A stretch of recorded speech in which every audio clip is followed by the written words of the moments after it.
এই শোনো না, আমাদের অন্ধবিশ্বাস চ্যানেলটি যারা এখনো সাবস্ক্রাইব করেননি, প্লিজ সাবস্ক্রাইব করে দাও। আর অল্প কিছু সাবস্ক্রাইবার হলে 1 লক্ষ পরিবার হবে। সবাই প্লিজ সাবস্ক্রাইব এবং বেশি বেশি শেয়ার করে দাও প্লিজ। তিন ভাইয়ের এক গেটআপ, তিন বউয়ের এক গেটআপ। বাদ জানি বাড়ির একমাত্র মেয়ে আফিয়া এবং তার হাজব্যান্ড নিতু সেজতেই বাপের বাড়ির সবার আত্মীয় স্বজন উপস্থিত আছে। ওদের আয়োজন কোনো 5 তারকা হোটেলের বড় হল রুমে নয়, বা ঢাকার সব থেকে বড় সেন্টার না, নিজেদের তৈরি করা একটা জাঁকজমকপূর্ণ জায়গায় খোলা আকাশের নিচে পার্টির আয়োজন করা হয়েছে, ঠিক রাজ্যের রাজাদের মতো। স্টেজটাও ঠিক অন্যরকম, ইউনিক। খোলা আকাশের নিচে গোল করে তৈরি করা ইট সিমেন্টের, তাতে নতুন করে সাদা হালকা গোলাপি কাপড়ের সাজ পড়েছে। রাজকীয় সোফা রাখা সেখানে পরি আর ইয়ানের বসার জন্য। স্টেজ থেকে সোজা রাস্তা চলে গিয়েছে, সেই রাস্তা ধরে হেঁটে আসছে পরি।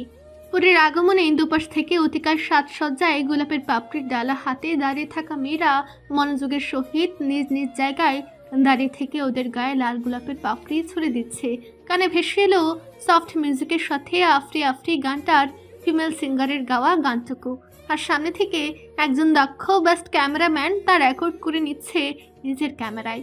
শান নিজের গায়ের পাপড়িগুলো হাতে নিয়ে শায়মির গায়ে ছুড়ে দিচ্ছে, আর শায়মি একরাশ বিরক্তি নিয়ে ওর দিকে চোখ রাঙিয়ে তাকাচ্ছে। আর মাঝেই শানের নজর পড়ল নিজের বাবা মায়ের দিকে। ও হাত উঠে ফ্লাইং কিস ছুড়ে দিয়ে বুড়ো আঙ্গুল আর তর্জনী আঙ্গুল গুল জোড়া লাগিয়ে বোঝালো হেব্বি মানিয়েছে দুজনকে। সামনে ফিরতেই অন্য পাশে রাগে রাগে মুখ করে দাঁড়িয়ে থাকা নিশুর দিকে চোখ গেল ওর উত্তেজনা কমলো কিছুটা। কিছুক্ষণ ওকে দেখলো পিঠ পুরোপুরি খোলা কালো গান পরিহিত রাগী মেয়েটাকে। স্বামীর কাছে নিচু আওয়াজে বলল, স্বামী দেখ, আমার না কেন যেন মনে হয় এই ইয়ান ব্রোয়ের কাজিন বোন নিশি পছন্দ করে ব্রোকে। কাকে? রায়ত ভাইকে? উনি তো ম্যারিড। শান বিরক্তিতে চর শব্দ করে স্বামীর মাথায় গাঁটনা মারলো। বলি কি সাদে? রাইট ব্রোকে হবে কেন? ইয়ান ব্রো নেই, তাকে তাকে। স্বামী এবার ঝাঁঝালো কণ্ঠে প্রত্যুত্তর করলো, ম্যারিড তো রায়ত ভাইও, আবার ঈশান ভাইও। গাদা আমি নয় তুই। তোরা দুটো আবার লেগেছিস? থামবি? পুরো অনুষ্ঠান যদি ঝগড়া করতে দেখি তাহলে খবর আছে দুটোর। পাবলিক প্লেসও মানতে নারাজ কি করে তোরা? তিতাসের হালকা ধমকে দুজনেই থামলো, মুখ ভেঙচি দিয়ে দুজন দুদিকে তাকালো। তুই যে কিভাবে আমার যমজ ভাই বুঝি না। আমারও বিশ্বাস হচ্ছে না তুই আমার বোন। গোয়েন্দা লাগালে দেখবি সত্যিটা বেরিয়ে আসবে। আবার ইয়ান তখন তার ইউএসএ থেকে আসা ফ্রেন্ডের সাথে দাঁড়িয়ে, হাতে কোল্ড ড্রিঙ্কসের গ্লাস। পরীর আগমনে ওর দিকে তাকিয়ে আছে, দৃষ্টি অনর। তখনই পাশ থেকে ইংরেজিতে কেউ একজন বলল, Hey, Yan, is your wife. Am I right? ইয়ান মৃদু মাথা নাড়িয়ে সায় দিল। ওয়েটারের কাছে গ্লাসটা দিয়ে হাত নাড়িয়ে সবাইকে থাকতে বলে কাউকে আর কিছু বলতে না দিয়ে চলে এলো। রায়দের আর আলাদা করে ইয়ানকে তলব করতে হলো না, নিজ দায়িত্বে দায়িত্ব পালনে চলে গেল সে। স্টেজে আসার আগেই এগিয়ে গিয়ে দাঁড়ালো পুরীর সামনে। পুরীর সাথে ম্যাচিং করে সফেদ রঙা শার্টের উপর রোজ কালারের ব্লেজার আর প্যান্ট পরিহিত সুদর্শন যুবক। হাতে ক্রোকোডাইল স্কিনের ব্ল্যাক বেল্ট, ঘুড়ি, পায়ে ব্ল্যাক শুজ। পুরীর সামনে এসে দাঁড়াতে সেন্সুয়াল পারফিউমের কড়া স্মেল এসে নাকে ধাক্কা খেলো। হার্ড রুলসের কাছে দুই ভাইয়ের বয়স যেন হার মেনেছে, আন্দাজ করা দুষ্কর। দুই ভাইয়েরই বডি ফিটনেস একই রকম, চেহারার গড়ন আলাদা হলেও রুলসের ক্ষেত্রে দুজনেই একরকম, কোনো তারতম্য নেই। হৃদয় গহীনের সঞ্চারিণী। ইয়ান পুরীকে কাছ থেকে আরো ভালো মতো চোখ বলে নিল। সাজসজ্জায় অনন্য রূপে গড়ে ওঠা পুরীর মুখবয়বখানা। নিজে বাম হাত বাড়িয়ে ধরল পুরীর সামনে। সাইড থেকে তখন ওদের পিকচার সহ ভিডিও করা হচ্ছে। পুরী একবার তাকালো বাবা মায়ের মুখের দিকে। দুজনে অনুমতি দিতেই কেঁপে ওঠা ডান হাতটা ইয়ানের হাতে তুলে দিল পুরী। এমনটা আশা করেনি ইয়ানের কাছ থেকে যে সেভাবে হাত বাড়িয়ে দিবে। কানে এলো কোনো অজানা ইংরেজি গানের লাইন। পরি হাত রাখতেই আলতোভাবে তা নিজের হাতে আবদ্ধ করে ইয়ান পরীকে নিয়ে নিজের পাশে এনে দাঁড় করালো। পরি এক নজরের জন্য ইয়ানের হাতে একটা পাথরের আংটি দেখলো। কোনো দামি পাথরের আংটি হবে। মিস্টার অ্যান্ড মিসেস পারফেক্ট বললে এবারের প্রত্যেকটা জুটিকে আখ্যায়িত করলে ভুল হবে না। তার সাথে যোগ হলো নিউ কাপল ইয়ান আর পুরী। ইয়ান পুরীর হাত ধরে স্টেজে নিয়ে গেল, যেখানে রায়াদ আর সেজুতি ছিল। ওরা দুজন ম্যাচিং করে ডার্ক গ্রিন কালার চুজ করেছে। সেজুতির পরনে ডার্ক গ্রিন কালারের শাড়ি, সাথে মোটামুটি গর্জিয়াস সাজ, আর রায়াত অফ হোয়াইট শার্টের উপর ডার্ক গ্রিন কালারের ব্লেজার। পরি লেহেঙ্গা এক হাতে উঁচু করে স্টেজে উঠতেই সেজুতি এগিয়ে সে হাসি মুখে এক হাতে হাত করলো। লাগছে পুরো সবকিছু ইউনিক না? পরি বিনিময়ে হেসে বুঝিয়ে দিল সত্যি ইউনিক। খোলা আকাশের নিচে এমন আয়োজন সত্যি রাজকীয়। উচ্চতা এবং বাকি সবকিছুতেই যেন ইয়ানের পাশে পরীকে বেশ নয় পারফেক্টই মানিয়েছে। পরীর হাতের আঙ্গুল দ্বিধাহীন নিজের আঙ্গুলের মাঝে গলিয়ে দিয়ে পাশে দাঁড়িয়ে আছে ইয়ান। পরে একবার তাকালো মিস্টার পারফেক্টের দিকে। কি লাগছে মায়েরি! পরি মনে মনে ঈর্ষান্বিত হলো কত মেয়ে নজর দেবে। পর মুহূর্তে বুক ফুলিয়ে শ্বাস ছাড়ল। কিসের নজর? নজর টিকা হিসেবে পাশে সে আছে। ইয়ান পরীর দিকে তাকাতেই মুঠো কুচকে দৃষ্টি সরিয়ে নিল পরি। এই লোককে নিজের ভাবনা বুঝতে দেওয়া যাবে না, ভাব বেশি। রায় দেশে পরীর পাশে দাঁড়িয়ে এক হাতে ওকে আলিঙ্গন করে মাইক অন্য হাতে বাকি সবার উদ্দেশ্যে বলল, তো মিট মাই মিস্টার নেওয়াজ খানের grand daughters, mister Riyad Khan and Mrs Rita খাতুনের একমাত্র মেয়ে, also and my only one brother, only one wife Taskia Tuba Khan. আবারও ছোটোখাটো গুঞ্জন শুরু হলো। অর্থাৎ খানরা বাহিরের কোনো মেয়েকে আনেননি, বরং নিজ বংশের মেয়েকেই বাড়ির বউ করেছেন। এই ছোট্ট সত্যি বুঝতে কারোর অসুবিধা হলো না। সবাই সারপ্রাইজড, কারণ সবাই এটাই ভেবে উত্তেজনায় রেখেছিল ঠিক কত বড় পরিবার বা তাদের মতোই বড় কোনো বিজনেস পরিবার থেকে মেয়ে আনবে। তাদের নিজেদের বাড়ির মেয়েকেই বাড়ির বউ বানিয়েছে, এটাই কম কি। সবাই তো জানে বিএস গ্রুপ অফ ইন্ডাস্ট্রির সাথে তাদের বাড়ির সবাই সমানভাবে সংযুক্ত। তাই ইয়ানের পাশে পরীকে নিয়ে কোনো কথা ওঠার নয় আপাততের জন্য। তবে পরে কি হবে সেটা পরের কথা। পুরো একটু লজ্জা পেল, মাথা নত করে নিল। এভাবে পরিচয় দেওয়ার কি আছে? রায় দূর দিকে তাকিয়ে মিষ্টি হাসলো। তারপর শুরু হলো একে একে মানুষের আশা। পুরে ফর্মালিটিস করতে করতে অস্থির হয়ে গেল। সকাল থেকে ইয়ানের কোনো অস্তিত্ব খুঁজে না পাওয়ার কারণও বুঝলো। ইউএসএ থেকে আসা তার ফ্রেন্ডসদের রিসিভ করতে যাওয়া এবং পরবর্তী সময় তাদের সাথে থাকার কারণে তিতলি বেশ বিপাকে পড়েছিল তৌহিদের সামনে পড়ে। তবে তৌহিদের কাজের তারাই বেঁচে গেল কিছু মুহূর্তের জন্য। পর মুহূর্তে আবার তৌহিদ তীক্ষ্ণ দৃষ্টির শিকার হয়ে তাড়াতাড়ি পদক্ষেপ নিল। ফোনের স্ক্রিনের বুড়ো আঙ্গুল দিয়ে টাইপিং করে দিল, ভুলেও যেন তার পরিবারের সামনে কোনো কথা বলতে না আসে। তার জন্য সে যদি প্রবলেমে পড়ে তো খবর আছে। ক্ষোভের সহিত কথাগুলো লিখে সেন্ড করে দিল। পরপরই নীরার ডাক এলো। হয়তো পরিচয় করে দিবে, এটা তো কতক্ষণ যাবতই করছেন। ইয়েস ডাক্তার, এই হলো আমার মেয়ে পরিমা। ইনি আমার ফ্রেন্ড, একাধারে আমাদের পারিবারিক ডাক্তার। রাউশাদ খান পুরীকে এক হাতে জড়িয়ে ধরে অমায়িক হেসে বললেন সামনে দাঁড়িয়ে থাকা তার বয়সী ডাক্তারকে। পুরী মিষ্টি হেসে তাকে সালাম দিল। কুশল বিনিময় করলো। তিনি সালামের উত্তর দিলেন মুগ্ধ কণ্ঠে। তিনি পরীর মাথায় হাত রেখে সন্তুষ্টিপূর্ণ হেসে বললেন, মাশাআল্লাহ খান, তোমার তো প্রশংসা করতেই হয়। বেস্টটাই ছেলের জন্য এনেছো। তোমার দুই মেয়ে ডায়মন্ড। অতঃপর ইয়ানের কাছে যেয়ে দুই হাতে সস্নেহে জড়িয়ে ধরে পিঠে চাপড় মেরে বললেন, ইয়াং ম্যান, জামাই বানাতে চেয়েছিলাম তোমাদের দুই ভাইয়ের এক ভাইকে, কিন্তু তোমার বাবা তো কাজ আগে থেকে সেরে রেখেছিল। কি আর করার বলো, এখন নাতি নাতনিদের বিয়ে দিয়ে সম্পর্ক মজবুত করতে চাই। জলদি জলদি লেগে পড়ো ফ্যামিলি প্ল্যানিং এ। ইয়ান হাসলো। হাসিটা শুধু তাদের দুজনের মাঝে থাকলো না, পরেও দেখলো সেই হাসি। অবাক হলো ডাক্তার চাচ্চু এমন কি বলল যে লোকটা হাসলো। ওই গোবরে পদ্ম ফুল ফুটার মতো বিষয় হয়ে গেল না। পরেই কান খাড়া করলো ইয়ানের কথা শোনার জন্য। সে ধীরস্থির কণ্ঠে কিছু বলছে, তবে তা পরীর কর্ণরন্ধ্রে এলো না। ডাক্তার রাশেদের সাথে আলিঙ্গন করে রিয়াদের কাছে গেলেন। হাসি মুখে হাত মিলিয়ে রসিকতা করে বললেন, তো ছোট খান সাহেব মেয়ের বাবা একমাত্র মেয়েকে কাছে রেখে দিল। রিয়াদও হেসে এক তালে রসিকতা করতে লাগলেন। একটু পর ফ্যামিলি ফটো তোলা হলো। আলাদা আলাদা করে সবার সাথেই সবাই ছবি তুলল। পরেই ইয়ানের অন্য রূপ দেখলো। ফ্যামিলি ফটো সহ আরও কিছু ফটোতে ওকে দেখা গেল। তারপর ওকে আরও অবাক করে দিয়ে পরীর কোমর ধরে অনায়াসে কয়েকটা ছবি তুলে থামিয়ে দিল। পরী শুধু অবাক হয়ে দেখল। অথচ ইয়ানের গম্ভীর স্বভাব সম্পর্কে সবাই জানে, কিন্তু এমন একটা ফেস্টিভ্যালে যদি গুরু গম্ভীর স্বভাবের জন্য কিছু না করলে সব জায়গায় কথা হবে। ইয়ান এসবের ধার না ধারলেও ফ্যামিলি নিয়ে কথা ওঠাটাও তার পছন্দ না, তাই খুব ইজিলি সব সামলে নিতে চেষ্টা করলো। অনির্দিষ্ট সময়ে কিছু কূটনীতি মানুষ না এলে হয় আদতেও তারা তো বিরিয়ানির এলাচ। ঠিক তেমনই দুজন মহিলা উপস্থিত হলেন। আরও একজন ছিলেন তিনি নিশির মা। নীরা তখন দুজাকে নিয়ে অন্যদিকে, রাশেদ খানও তখন বাবা ভাইদের সাথে অন্যদের সাথে কথা বলছেন অন্যত্র। ইয়ান রায় তিতাসু অন্যদিকে সোফায় বসেছিল পরি, ওর কোলের উপর এতক্ষণ আনাম ছিল। পুরো সেশন হচ্ছিল আনাম আর পরির। তার পাশেই সাইমি তখনও ছবি তুলছে টুকটাক আনামের সাথে আর দুষ্টুমি করছে। সে যদি নিতু, তিতলি, শান, সাইমি একসাথে আছে ওরা। সবার শেষে আরও এক ধাপ ছবি তুলেছে ওরা কয়েকজন।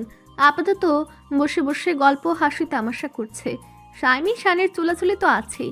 তখনই তারা উপস্থিত হলো বাকিদের সাথে পরিচিত হয়ে পরির দিকে তাকে বলল, ওর তো বয়স অনেক কম মনে হচ্ছে, দেখে স্টাডি কমপ্লিট হয়েছে তোমার?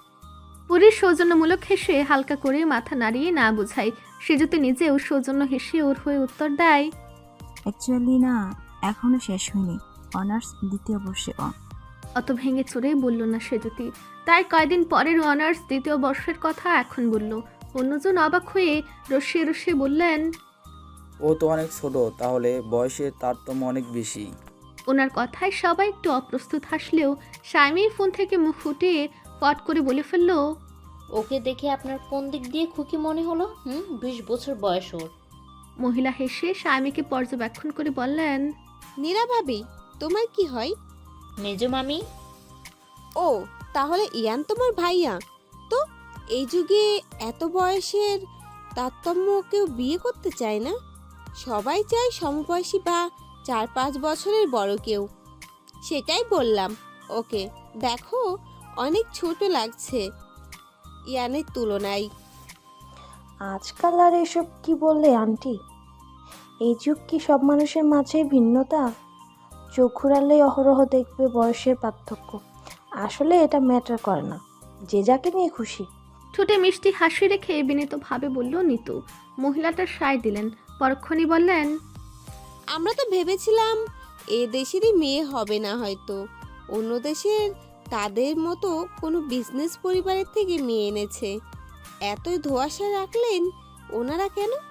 ওনার কথায় সবাই অন্যরকম আভাস বুঝতে পারল। শান একবার ঠুকুচকে তাকালো ওনার দিকে। আজাইরা কথা বলা মহিলা মানুষ, তার দেখতে ইচ্ছে করে না, ক্যাচাল করে শুধু। নজর ফিরিয়ে নিল, ও কিছু বলল না। তবে ঠোঁট কাটা সাইমি মুখ না খুলে থাকতে পারল না। এনাদের মতো মহিলাদের সাথে লেগে হাসি মুখে খুঁচাতে তার ভালোই লাগে। অনেকদিন পর এমন সুযোগ পেয়ে হাতছাড়া করবে নাকি? অন্য পরিবার লাগে নাকি আন্টি? আমাদের পরি কি কম যে অন্য মেয়ের দরকার আছে? বরং এটা বলা চলে, ইয়ান ব্রোর পাশে পরি না দাঁড়ালে অন্য কেউ দাঁড়ালে মানবেন না। আফটার অল একই বংশ, একে অন্যের জন্য পারফেক্ট। প্রথম মহিলা ওই কথা কাটিয়ে দিলেন। নিশির মা এতক্ষণ চুপচাপ সব শুনছিলেন। এবার তিতলির দিকে তাকিয়ে জিজ্ঞেস করলেন, তুমি তিতলি না তিতাসের বোন? জি আন্টি। তাহলে বড় বোনের বিয়ে না দিয়ে ছোট বোনের বিয়ে এত তাড়াহুড়ো কেন সবার? স্টাডিও কমপ্লিট হয়নি তো, তোমরাও তো ছোট। পরির এসব কথা বিরক্ত লাগছে। বিরক্ত চোখে একবার তিনজনকে দেখে শানকে হাতের কনুই দিয়ে খুঁচা মেরে ফিসফিস করে বলল, এই ভাইয়া, আর কতক্ষণ? আবার ক্ষুধা লেগে গেছে, আর এদের এসব কথা শুনতে আরো বিরক্ত লাগছে। কিন্তু শান দুঃখে দুঃখে মুখ করে পরির মাথায় হালকা করে হাত বুলিয়ে বলল, আহারে বোনু, আমারও ক্ষুধা লেগেছে, কিন্তু দেখ এদের কাজ কাম। বোনের বিয়েতে কলিজা ডুবিয়ে খাইতে পারতেছি না। কলিজা ডুবিয়ে খাওয়া যায় ভাইয়া? যাবে না কথা না, কবজি ডুবিয়ে খাইতে পারলে কলিজা ডুবিয়ে খাওয়া যায়। পরি ভাবাচাকা খেয়ে মাথা নাড়ায়। তার পুরো মাথা ঘোলাতে হয়ে গেল শানের কথায়। এদিকে শান কথার প্যাচে ফেলে বোকা বানাতে পেরে সগৌরবে বুক ফুলে হাসলো। এটা কোনো বিষয় না আন্টি, আমার আগে যে ওর বিয়ে হতে পারে না এটা তো কোথাও লেখা নেই। সবাই বেশ বিরক্ত হলো মহিলার কথায়। এত বেশি নাক গলানো লাগবে কেন? আন্টি, তুমি বেতি কথা বলছে। ছোট্ট আনামের বিরক্তি মাখা কথায় সাইমি ওর মুখ চেপে জড়িয়ে ধরলো। পর মুহূর্তে খিলখিল করে হেসে দিল বাচ্চা ছেলেটাও বিরক্ত ওনাদের উপর। আপনারা দেখি প্যাটের খবর না নিয়ে থামবেন না, এসব আমাদের ফ্যামিলি ম্যাটার। তারপরেও আপনাদের আগ্রহ দেখে বলছি তিতলির বিয়ে ঠিক হয়েছে। এটা অন্তত জিজ্ঞাসা করবেন না কোথায়, কেন, কিভাবে, কবে। আর পরি তো লেখাপড়া বন্ধ হচ্ছে না, প্রয়োজন পড়লে ব্রো নিজে ওকে দেশের বাইরে পাঠাবে স্টাডির জন্য। শাইমি বিরক্তি প্রকাশ করে বলল। নিশির মা আর মহিলা তিনজনের অবাকতার পরে বাকি ওরা সবাই শাইমির দিকে এমনভাবে তাকালো যেন ও অষ্টম আশ্চর্যের কোনো কথা বলেছে। পরেও সেই তালিকায় নাম লিখেছে। ওনারা চলে যেতেই শাইমির সবার এমন দৃষ্টি দেখে ভ্যাবাচাকা খেয়ে প্রশ্ন করলো, কি এভাবে এবার তাকিয়ে আছো কেন? হ্যাঁ ঠিকই তো, তোমরা ছোটদের কথা ছাড়লাম, সে যদি বা আমি কেন জানি না। তোমার তিতাস ভাইয়াও তো কিছু বললো না আমাকে, কখন কবে ঠিক হলো? আমি নিজেই তো জানি না কখন আর কিভাবে ঠিক হলো। মিনমিন করে বলল শাইমি। ওর কথায় শানভ্রু কোচকে বিরক্তি নিয়ে বলল, বলবি নাকি একঘা দিব? কথা পেঁচাস কেন? শাইমি শানের দিকে তাকিয়ে চোখ রাঙিয়ে বলল। সর্বপ্রথম তিতলি বুকে হাত দিয়ে স্বস্তির শ্বাস ফেলল। কি ছটকানা খাচ্ছিল। অতপর শাইমির মাথায় গাঁটটা মারল। সময় গড়ালো, রাতও বাড়তে লাগলো সময়ের সাথে পাল্লা দিয়ে। অবশেষে সব কিছু অবসান হতে লাগলো। সবাই খাওয়া দাওয়া করে রিসেপশন পার্টি শেষ করলো। বেরিয়ে পড়লো বাড়ির উদ্দেশ্যে। বাড়িতে যেয়ে তাদের ক্লান্ত হলে চলবে না, নিজেরা ফ্রেশ হয়ে পরীকে ফ্রেশ হতে সাহায্য করে আবার নতুন উদ্যমে সাজাতে হবে। একটা দিনই তো, বছরে বছরে তো এই সুযোগ বা আনন্দ বারবার আসবে না। ঘুমানোর জন্য কালকে থেকে অনেক সময় পাবে। সে অনুযায়ী সবাই বাড়ি এসে ফ্রেশ হয়ে নিল আগে। অতঃপর পুরীকে ইয়ানের ঘরে নিয়ে গেল। এতক্ষণ পুরী বসেছিল সোফায়। রায়াত ব্যবস্থা করে রেখে গিয়েছিল আগেই। ওরা রিসেপশন পার্টিতে থাকতেই ঘন্টা দেড়েক আগে সাজিয়ে রাখা হয়েছে ইয়ানের ঘর। ওরা ফ্রেশ হয়ে পুরীকে নিয়ে চলে এলো ইয়ানের ঘরে। ইয়ানের দেখা নেই আপাতত, ফ্রেন্ডস সার্কেলের সাথে আছে হয়তো। পুরী জানতো না ইয়ানের এমন ফ্রেন্ডস গ্রুপও থাকতে পারে। যে গম্ভীর লোক, ও ভাবতো পৃথিবীর সব আনন্দ থেকে বিচ্ছিন্ন একটি যুবক ইয়ান খান। তার ভাবনায় ভাটা পড়ছে যেন দিনে দিনে। পুরী ভাবতে ভাবতে ইয়ানের রুমে ঢুকতেই হয়তো ভম্ব হলো। এত সুন্দর করে সাজিয়েছে তার শব্দ চয়নে বলার বাহিরে। পুরো ঘরে ফুলের ঘ্রাণে নেশা ধরা ভাব হয়ে আছে। শাইমি হেসে হেসে জিজ্ঞাসা করলো পরীকে, 16 বছরের অতটা অবুঝ পরি হলে তো সে আনন্দে বলে ফেলতো। তবে এই বুঝদার পরি চুপ থাকলো। বুকের গহীনে কোথাও ধক করে উঠল। এই অনুভূতি সামলানো বড় কঠিন। মুখাবয়বের সবটা ফুটে উঠেছে। পরি চায়, খুব করে চাইলো শাইমি আপুর তাড়াতাড়ি বিয়ে হোক। তারপর সে বোঝাবে ঠিক কেমন লাগে। মজা করার সময় অনেক আছে শায়মি, আগে ওকে ফ্রেশ হতে হেল্প করো, এত সাজগোজেও ক্লান্ত। হিজাব পরায় চুলের ঝামেলা থেকে অনায়াসেই বেঁচে গেল পুরী। চেঞ্জ করতে ওর তেমন সমস্যা হলো না, কিন্তু চেঞ্জ করার আগে ঠিকই পুরো রুমটার সাথে ছবি তুলতে ভুল হয়নি শাইমির। ফুলের সমারোহ ঘ্রাণগুলো যেন নেশা ধরে দিচ্ছে। একে তো অনুভূতির দাবানলে বিশ্বে বারংবার নেতিয়ে পড়া পুরী, অন্যদিকে রুমের এমন সাজসজ্জা আর মন মাতোয়ারা ফুলের ঘ্রাণ তো আছেই। ঘড়ির কাঁটা তখন 12টার ঘর ছুঁই ছুঁই। অস্থির পরি হৃদযন্ত্রকে শাসাতে ব্যস্ত। শাড়িতে বাঙালি নারী হলেও আজ এই মুহূর্তে পরীকে শাড়ি পরানো হলো না। কেন হলো না তা জানা নেই পরীর। ভাবারও অবকাশ নেই। নিজের অস্থিরতাকে সামলাবে নাকি শাড়ি পরালো না সেটা ভাববে। মেরুন কালারের লেহেঙ্গা পরনে পরীর। আড়ালে আদালে তাকে সাজিয়ে দিয়ে গেছে সবাই অন্যরূপে, যার সাথে পরি মোটেও অভ্যস্ত নয়। লেহেঙ্গার উপরের পার্ট অর্থাৎ ব্লাউজের পিঠ অর্ধেক খোলা। ঘাগরার ব্লাউজের মাঝে ম্যাদহীন প্যাট দৃশ্যমান। একপাশে উড়না নেওয়া, হাতের উপর ছড়িয়ে অন্য পাশে লম্বা নজর কাড়া সুন্দর চুলগুলো এনে রাখা। হালকা ভেজা চুল, মুখেও হালকা সাজসজ্জার বাহার, তবে তা অতি নগণ্য। ঠোঁটে হালকা গোলাপি লিপস্টিক, চোখে কাজল আর মুখে ফেস পাউডার। গলায় সাদা পাথর বসানো সিম্পল নেকলেস, হাতে ভারী কাজ করা চুড়ি, কানে মাঝারি কানের দুল, হাতে সিম্পল সোনার আংটি আর পায়ে ভারী রূপার নুপুর। লেহেঙ্গা ঘাগরা ফ্লোর ছুঁয়ে যাচ্ছে। গোলাপের পাপড়ি ছড়ানো ফ্লোরে পরি নুপুরের ঝুনঝুন আওয়াজ তুলে নিজেকে শান্ত করার জন্য হেঁটে বেড়াচ্ছে। তবে তার এবার বিরক্ত লাগতে শুরু করেছে। আর কতক্ষণ অপেক্ষা করবে? এই লোক কোথায় গায়েব হয়ে গেছে? তাকে সাজানো শেষে সেই রুমে আসে নীরা। নিজেও ফ্রেশ হয়ে এসেছে। পরীকে আবারও দেখে মুগ্ধ হলো। বড় ছেলের বউ খারাপ কই, অনেক ভালো। কিন্তু অন্য কাউকে সে ঠিক করে রেখেছিল। মেয়েটা তার সামনে বড় হয়েছে, কত কষ্ট পেল, এটাই তার আফসোস। তবে পরীকে যে তার আদরের ইয়ানের বউ করতে পেরেছেন, অবশেষে দুজন সংসারই বাঁধতে চলেছে, এতে তার খুশির শেষ নেই। আবারও পরীকে মুগ্ধ নজরে অনেকক্ষণ চেয়ে মাশাল্লাহ বলে জড়িয়ে ধরেছিলেন। কপালে চুমু খেয়ে আল্লাহকে ডাকলেন, মনে মনে তার ছেলে আর এই মেয়েটা যেন খুব ভালো থাকে। তবে সেখানে সেজতিকে দেখে শাসন করলেন, ওর তো পুরোপুরি ব্যাড রেস্টে থাকার কথা। ডাক্তার সে তাকে কি বোঝাবেন তিনি? ধমকে ধমকে তখনই পাঠিয়ে দিলেন। এরপর পরীকে বললেন, তুই আমার খুব শখের পরিমা, তোর আর আমার ছেলের সংসার আমি নিজে সব গুছিয়ে দিয়েছি নিজ হাতে। আমার কত স্বপ্ন তোকে নিয়ে, তোদের ঘরও আমি নিজের মনের মতো নতুন করে সাজিয়েছি। কথাটা সত্য। পরে এই ঘরে এসে বসেছে অনেক কিছু চেঞ্জ। ফরিদপুরে ইয়ানদের নতুন বাড়িটা ঠিক রাজমহলের মতো। সেখানে ইয়ানের রুমে যাওয়া হয়নি পরীর। এই ঘরে এসেছে বেশ কয়েকবার। পরী আরও একবার ঘরের চারপাশে তাকিয়ে নীরার মুখে চেয়ে মিষ্টি হাসলো। আয় তোকে দেখাই আর বুঝিয়ে দেই, যাই, তোর ঘর তোর দায়িত্বে। বাকি সবাই বসে দাঁড়িয়ে দেখতে থাকে নীরার কাজ। নীরা পরীর হাত ধরে প্রথমে দেওয়াল আলমারির কাছে যেয়ে দাঁড়ায়। আলমিরার সাদা পাল্লা খুলে একে একে সব কিছু দেখাতে থাকে। সব কিছু যেখানে ইয়ানের ভাগ, পাশেই পরীর ভাগ। সব বুঝিয়ে দিয়ে গেলেন কোথায় কি নিজ হাতে তিতলি আর সাইমিকে পাশে রেখে সব সাজিয়েছেন তিনি। কোথায় কীরকম শাড়ি, কোথায় top, scarf, gown, party gown, jewellers, আরও সব কিছু দেখিয়ে দিলেন। পরী কাপড়ের প্রকার ভেদে দেখে মাথা ঘুরে যাওয়ার উপক্রম। মেঝুমা কী করেছে এসব? এত ভালোবাসে তাকে। কাল সকালে কি পড়বে সব বুঝিয়ে দিয়ে গেলেন নীরা। পরী দু হাতে জড়িয়ে ধরল নীরাকে। আহ্লাদে কণ্ঠে বলল। নীরা হু হু করে হেসে দিলেন। পরীকে নিজেও জড়িয়ে ধরে মাথায় আদরে হাত বুলে কিছুক্ষণ থেকে চলে গেলেন। বাকি সবাইও কিছুক্ষণ গল্প করে চলে গেল। আপাতত ক্লান্ত হলেও তারা ইয়ানের কাছ থেকে টাকা নেবেই, সাইমি জানিয়ে চলে গেল। সে থেকে পরী অপেক্ষা করছে 30 মিনিট। ক্লান্তিতে শরীর ভেঙে আসার উপক্রম পরীর। ইয়ানের ঘরের জানালাটার কাছে চলে গেল, উকি দিল বাহিরে একবার। অতঃপর জানালার গ্লাস টেনে দিল, ঠান্ডা হাওয়া আসছে।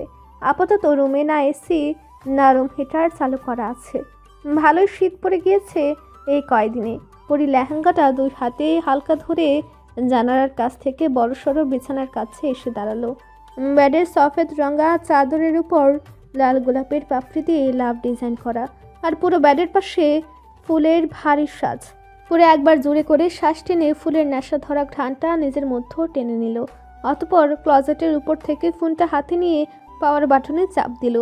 কিন্তু স্ক্রিনে আলো জ্বলতে না দেখে বুঝলো চার্জ ফুরিয়ে বন্ধ হয়ে গেছে। ফোন চার্জে লাগিয়ে বেডের একপাশে হেলান দিয়ে আতশোয়া হয়ে বসলো। ছোট্ট শ্বাস ফেলে হাতে গিয়ে কিছু পাপড়ি হাতে তুলে নিল। সব ক্লান্তি ধুয়ে ফেলার প্রচেষ্টায় পুরী যখন গভীর ঘুমে, তখন পুরুষালী হাতের স্পর্শ গালে আর পুরুষালী কণ্ঠ কানে এসে লাগলো যেন। এখন না বেশ কয়েকবার ধরে অস্পষ্ট ডাক কানে আসছে ওর। কিন্তু ক্লান্তির কারণে এতটা জোরদারভাবে ঘুম লেগেছে যে ডাকাডাকিতে কাজ হচ্ছে না। পরি গেট আপ, ফ্রেশ না হয়ে এমন পোশাকে কেন ঘুমিয়েছো? অন্তত জুয়েলার্সগুলো তো খুলে ঘুমাও। পরীর একটু আওয়াজ। ইয়ার নিজের হাতটার বল প্রয়োগ করে আবার বলল, I told you to get up. আরও বেশ কয়েকবার ডাকার পর পরী ঘোলাটে চোখে তাকালো। বিরক্ত ঘুমে জোরে আসা কণ্ঠে ভুলভাল বকলো। ইয়ানের হাতটা হাত দিয়ে সরিয়ে দিয়ে নরম বালিশটা আঁকড়ে ধরে। তুলোর থেকেও নরম ব্যাডে শরীর নাড়িয়ে আরও একটু আরাম করে ঘুমিয়ে পড়ল পরী। ইয়ান গভীর নজরে ওর কাজকর্ম দেখল। মেয়েটা পাগল, নিজেকে নিজে এখনও সামলাতে শেখেনি। ছোট্ট শ্বাস ফেলল ইয়ান। তার ভাবনায় কি চলছে সে জানে। পরীর পাশে বসে দু হাতে তুলে নিল ওকে। নিজের বুকের উপর ওর মাথা রেখে দুই হাতে ব্যালেন্স করে চুল সরিয়ে দিল পিঠ থেকে। হাত লাগালো নেকলেস খোলার জন্য। ইয়ান যখন নেকলেস খোলায় ব্যস্ত, তখন পরীর আরাম না হওয়া ইয়ানের বাগলের নিচে দিয়ে দুই হাত প্রবেশ করিয়ে জড়িয়ে ধরল। ঘুমের মাঝে আরও একটু নড়ে ইয়ানের বুকের সাথে মিশে যেয়ে শান্ত হয়ে গেল। ইয়ানের হাত থেমেছে তখনই। কয়েক পল সময় গড়ালো, ইয়ানের নড়চড় হলো।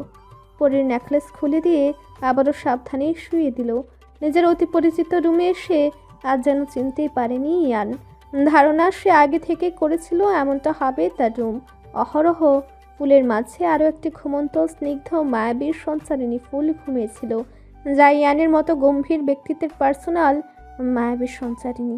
নিজে ফ্রেশ হয়ে পরীকে ডেকেছিল। অভিজ্ঞতা না থাকা সত্ত্বেও আনারি হাতের সময় নিয়ে সাবধানের সহিত হাতের চড়িগুলো খুলে দিল। অনেক বেশি সময় নিয়েছে। পরীর গায়ের গহনা খোলা যেন এক্সাম হলের এক্সাম। কানের দুল, হাতের আংটি সব খুলে উঠে দাঁড়ালো ইয়ান। এগিয়ে গিয়ে ড্রেসিং টেবিলের উপর রাখতেই কানে নুপুরের আওয়াজ এসে ধাক্কা খেল। কপালে ভাঁজ ফেলে ঘাড় ঘুরে তাকালো। পরে উল্টো ফিরে শোয়ার কারণে পায়ের নড়াচড়ায় নুপুর জোড়ার এতক্ষণ লুকে থাকা বৃথা গেল। ইয়ান এগিয়ে গিয়ে বেশ সময় লাগলো। ইয়ানকে অস্বস্তিতে ভুগলো। সব সময়ের মতো অভিব্যক্তি তার নিজের মধ্যেও লুকায়িত থাকলো।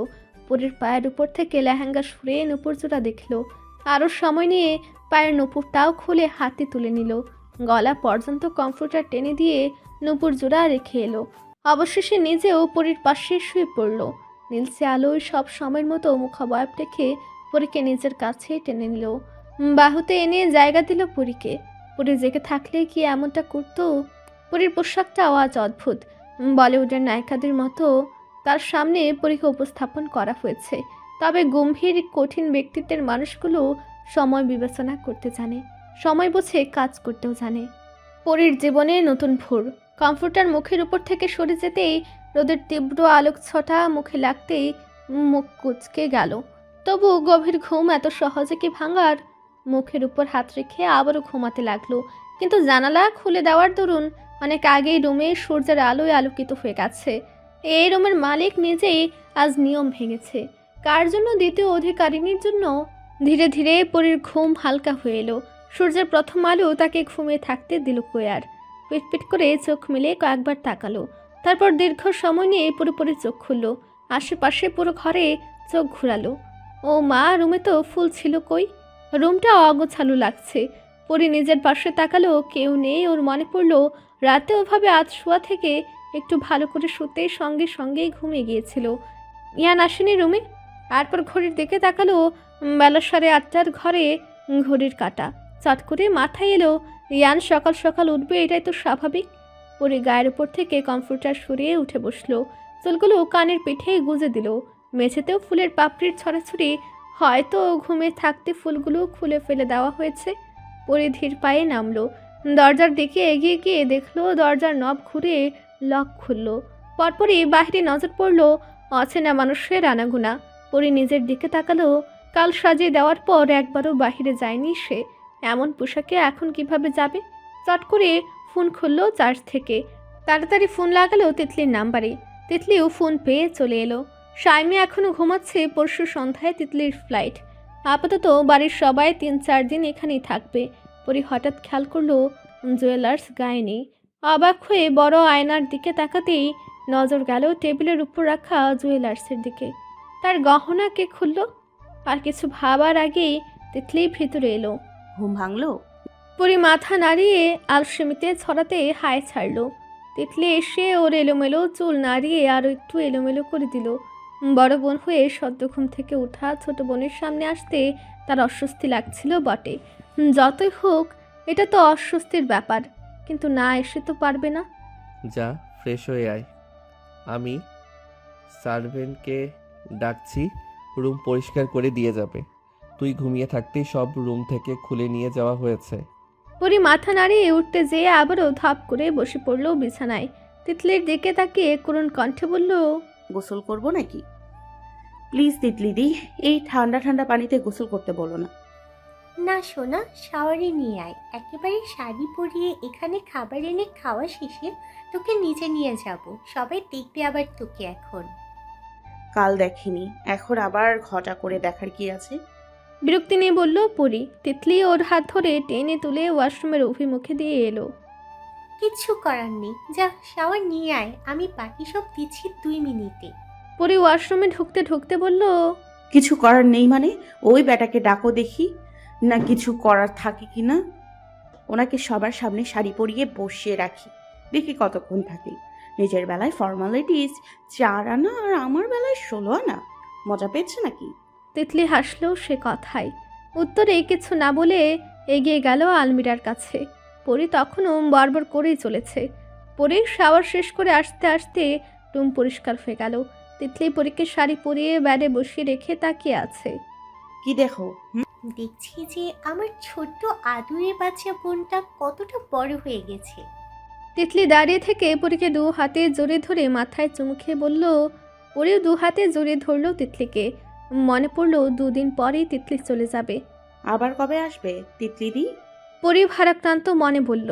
তিতলি বুঝলো মেয়েটা না এবার আবার কান্না করে দেয়, তাই এসব কথা বাদ দেওয়ার জন্য চেষ্টা করলো। পরীর হাত ধরে ড্রেসিং টেবিলের সামনে এনে তুলে বসালো। বের করে রাখা সোনার গহনাগুলো হাতে তুলে নিল। প্রথম এক হাতে বালা সহ মাঝারি আকারের চুর পরিয়ে দিল। চুরের দুপাশে রাখলো 2টো বালা, অন্য হাতে চুরের থেকেও আকারে ছোট 2টো চুড়ি পরিয়ে দিল। একই ডিজাইনের হাতে সিম্পল 2টো আংটি পরিয়ে দিল। গলায় হালকা পাতলা একটা হার পরিয়ে কানে সোনার ঝুমকো পরিয়ে দিল, আর মুখে একটু ফেস পাউডার দিল। পিঙ্ক কালারের কাঞ্চিপুরম শাড়ি পরনে পরীর। শাড়িটা বেশ গর্জিয়াস, আঁচল কাঁধে ভাঁজ করে দেওয়া। পিঙ্ক কালারের উপর গোল্ডেন কালারের ছাপ ফেলানো গর্জিয়াস ব্লাউজ। ব্লাউজের হাতা কোণের আগ পর্যন্ত পরীকে সাজানো শেষ হতেই সার্ভেন্ট খাবার নিয়ে হাজির হলো। নিচে এত মানুষের মাঝে খেতে পারবে নাকি, সেই জন্য উপরে খাবার পাঠিয়ে দেওয়া হলো পরীর জন্য। তিতলি নিজ হাতে ওকে খাইয়ে নিচে বড় হল রুমে নিয়ে এলো। আঁচল দিয়ে মাথার ঘোমটা টেনে দিয়েছে। হেয়ার ড্রায়ার দিয়ে চুল শুকিয়ে আগে সুন্দর করে হাত খোপা করে দিয়েছে তিতলি। সামনে কিছু চুল এনে রাখা। সব মিলিয়ে অসম্ভব সুন্দর লাগলেও পরীর গায়ের রং অসম্ভব উজ্জ্বল না দেখে কয়েকজনকে কেমন যেন দেখালো। তাদের মুখে ঝামা ঘষতে নীরা এসে পরীকে 2 হাতে জড়িয়ে ধরলো। কপালে চুমু খেয়ে আদর করে কয়েকজনের সাথে পরিচয় করিয়ে দিলেন। তিনি মাঝে মধ্যে কয়েকটা কথা বলে বুঝে দিলেন পরীর গায়ের রং কিছুই না ওর চেহারার কাছে, আর ইয়ানের পাশে দাঁড়ানোর যোগ্যতা পরী রাখে। তার ইয়ানও শুধু পরীকেই মানে। কেউ টু শব্দ করলো না এই নিয়ে। পরীর সাথে হাসি মুখে কথা বলল সবাই। একটু তিক্ততা ছড়ালে নীরা কাউকে ছেড়ে কথা বলতো না, সবার বোঝা হয়ে গেছে। আর নীরা বাড়িতে দাঁড়িয়ে তার পছন্দের বৌমাকে কে কি বলবে। এমনিতেই পরীর চেহারা অসম্ভব মায়াবী, এর কাছে অতি উজ্জ্বল গায়ের রং কিছুই না। অনেকের তো দুধের মতো ফর্সা হয়েও চেহারা থাকে অতি নগণ্য, সে সবকে হার মানাতে পারে পরী। পেয়েছে মায়ের মায়াবী আদল। গায়ের রংটা কি অতই খারাপ? কে বলেছে ওর গায়ের রং ধরার মতো না? কিন্তু কিছু মানুষ থাকে না, নিজের ঘরের খবর নেই, অন্যের ঘরের খবরে মিষ্টি বিলি করে। সারাদিন পরীর এভাবে কাটলো। বসে থাকতে থাকতে বিরক্ত হয়ে উঠল। সন্ধ্যার পরেই মুক্তি পেয়ে ঘরে যেয়ে চেঞ্জ করে নিল। কি জ্বালা, এই বাড়ির মহিলার তো এই ইয়ানের পাশে দাঁড়িয়ে তার দক্ষ বইয়ের মতো তার বন্ধুদের সাথে মিট করা। দিনে বেশ অনেকবার দেখা হলেও ইয়ানের সাথে পরীর কথা ছিল ক্ষীণ, কথা বলার সুযোগ ছিল না। রুমে এসে গর্জিয়াস শাড়ি ছেড়ে একটা সি গ্রিন কালারের টিস্যু শাড়ি পরলো পরী। মোটামুটি পরতে পারলেও অনেক ভালো হয় না ওর শাড়ি পরা, তাই তিতলি হেল্প করলো। আর স্বামী ব্যাডে বসে ফোন চালাতে লাগলো। শান চলে গেছে সকালেই, তার থাকার উপায় নেই। এমনকি পরীর সাথেও দেখা হয়নি ওর। হাতের উপর শাড়ির আঁচল ছড়িয়ে রাখলো পরী। ইয়ানের বড় নরম তুলতুলে ব্যাডের অন্য পাশে গিয়ে আতশোয়া হয়ে বসলো। তিতলি বসলো এক কোণে। নিতুকে পাওয়া যায় না, ঠিক সে শাশুড়িদের সাথেই থাকে বেশি। আর বাড়ির বর্তমান সব থেকে ছোট সদস্য বা পরবর্তী বড় কর্তা সে। সারাদিন তার প্রিয় চাচ্চু রায়দের কাছে থাকে, তাকে খুঁজে পাওয়া দুষ্কর। ওরা গল্প করতে লাগলো টুকটাক। তার কিছুক্ষণ পর ইয়ান এলো রুমে। ওদের দিকে একবার চোখ ঘুরে ফোন ওয়ালেট ওয়ার্ড্রোপের উপর রেখে ওয়াশরুমে গেল ফ্রেশ হতে। তিতলি স্বামীর চোখাচোখি করে উঠে গেল। ছোট আপু থাকো, আমরা আসি। ওকে, রাত্রের ডিনার একসাথেই করব ডাইনিংয়ে। মানুষজন অনেকে চলে গেছে বিকেলের দিকে। স্বামী পরীর গাল টেনে দিয়ে বলল। পরে উঠে বসে তিতলির দিকে তাকালো। ও চোখের পলক ফেলে রুম থেকে চলে গেল, আর পরীকে অস্বস্তির সাগরে ডুবে রেখে গেল। এখানে এখন কি করবে পরী শুনি? তাকেও নিয়ে যেত। 5 মিনিট পর ইয়ানকে ফ্রেশ হয়ে বেরোতে দেখা গেল। পরে একবার আর চোখে দেখে নিয়ে বসে বসে শাড়ির কুচি ঠিক করতে লাগলো। চুলগুলো ছেড়ে দেওয়া কালো কুচকুচে চুলগুলো পুরো পিঠ ঢেকে রেখেছে, সাথে লম্বা চুল হওয়ায় বেডে পড়ে আছে। পরের অস্বস্তির মাঝে ফ্লোরে নজর পড়ল ইয়ানের ফর্সা পুরুষালী পা। পরী চোখ তুলে তাকালো। ইয়ান তার সামনে এক হাতে টাওয়েল। পরপরই পরীর মনে পড়ল সকালের ফর্মালিটিসের কথা। নাক ফুলে তাকালো। এই লোক তো একটুও ফর্মালিটিস করতে জানে না। সে কি ঠেকা পড়েছে? তার কোমর ব্যথা হয়ে গেছে। তবে কিচ্ছু না বলে নিজে উঠে দাঁড়ালো। শাড়ির আঁচল হাতের উপর গুছিয়ে ইয়ানের দিকে প্রশ্নবোধক চাহনিতে তাকালো। ইয়ান একটা লাল বক্সে এগিয়ে দিল। পরি সেটার দিকে প্রশ্নবোধক চাহনিতে তাকিয়ে আবারও ইয়ানের দিকে তাকালো। Take it. কি আছে এটাতে? ইয়ান নিজেই পরির হাত টেনে হাতে ধরিয়ে দিল বক্সটা। অতঃপর চলে গেল সামনে থেকে ড্রেসিং টেবিলের সামনে। পরি ইয়ানের যাওয়ার দিকে কিছুক্ষণ তাকিয়ে থেকে বক্স হাতে চলে গেল ঘরের অন্য পাশে দিবানের উপর গিয়ে বসলো। চিকন সরু লাল বক্সটা খুলতেই নজরে এলো সোনার মোটা নুপুর। অবাক হয়ে ইয়ানের দিকে তাকালো। ইয়ান নিজের সিল্কে চুলগুলো ঠিক করে ওয়ার্ড্রপ থেকে ল্যাপটপ সহ প্রয়োজনীয় জিনিস নিয়ে ডিভানে এসে বসলো। পরির থেকে আধা হাত দূরত্বে নিজের মতো কাজ করতে শুরু করলো। সোনার নুপুর এটা কেন? তোমাকে প্রশ্ন করেনি কেউ কাল রাতে আমি কি গিফট দিয়েছি? পরি মাথা নাড়ালো। অর্থাৎ করেছে, সত্যি করেছে অনেকেই। হোয়াট ডিড ইউ সে? কি বলবো বলেছি, কই কিছু দেয়নি তো। দেওয়ার কথা নাকি? ইয়ান একবার পরির মুখ পানে চাইলো, অতঃপর আবারও ল্যাপটপে হাতের আঙ্গুলের সাহায্যে কাজ করতে করতে সময় নিয়ে বলল, তোমার একটা গিফট পাওনা ছিল আমার কাছে, সেটা এটা। পরি বক্সটা সেন্টার টেবিলের উপর রেখে পা পাশের সিঙ্গেল সোফার সাথে রেখে পরে নিল দুটো নুপুর দুই পায়ে। আর কোনো প্রশ্ন করলো না ইয়ানকে। পড়া শেষে ভালো করে দেখলো, বাহ, পছন্দ হয়েছে তার। তবে সে কথা মুখে না বলে উঠে যেতে পেছন থেকে ইয়ান হাত টেনে ধরলো। কাউকে দেখানোর প্রয়োজন নেই এখন। কেন, দেখালে কি সমস্যা? All must be show. পরি হাত ছাড়িয়ে নিল। কি বলবে সে? তর্ক তো করতেই পারতো, কিন্তু কেন যেন করতে ইচ্ছে করছে না। তাই চুপচাপ একবার জানালার কাছে যেয়ে বাহিরে উঁকি দিল। আজান দিয়েছে মিনিট 15 আগে। কি ভেবে ওয়াশরুমে গিয়ে অজু করে নামাজ আদায় করে নিল। পরে নামাজের মাঝে নিতু এসেছিল, সন্ধ্যার নাস্তার জন্য ডেকে গিয়েছে। ইয়ান ছোট্ট উত্তর দিল, আসছি। পরে নামাজ শেষ হতেই ইয়ানও ল্যাপটপ রেখে উঠে এলো। বিনা বাক্যে নিচে নেমে এলো দুজন। সবার সাথে বসে সন্ধ্যার নাস্তা সেরে রাতের ডিনারের আগ পর্যন্ত গল্প করলো। ডিনার শেষে সবাই আবারও গল্পে বসলো না ইয়ান। তার কাজ আছে বলে ঘরে চলে গেল। এবারের প্রত্যেকটা রুমই অনেক বড়। তবে ইয়ানদের নতুন বাড়িতে ইয়ানের পছন্দ অনুযায়ী নাকি তার ঘরের ডিজাইন করা হয়েছে এবং রুমটাও অনেক বড়। এতদিনে পরের একবারও কখনো ওই ঘরে যাওয়া হয়নি। ইয়ানের পাসওয়ার্ড সিস্টেম আছে সেখানে। ডিনার শেষ হওয়ার পরও পরীকে বসে থাকতে দেখে জাহানারা ভ্রু কুঞ্চিত করে বললেন, কি লো মাইয়া, রাত হইতেছে না? তোর যা, ঘরে যা। এইখানে কাজ কি তোর? তোমার কাজ কি এখানে? তুমি যাও না ঘরে। আমারে লইয়া টানাটানি করতেছো কেন? রেজার কাঁধে মাথা রেখে বলল পরি। জাহানারা মুখ ফসকে সব কথা বের করলেন না। মায়াটা লজ্জা পাবে বড় মার সামনে। রেজা মাথায় হাত বুলিয়ে বললেন, আম্মু এখন যাও, সারাদিন তো বসে থেকে থেকে কেটে গেছে, রেস্ট নাও গিয়ে। কাল একদম ফ্রি, বাড়িতে কোনো মানুষ আর থাকবে না। এখন যাও সোনা।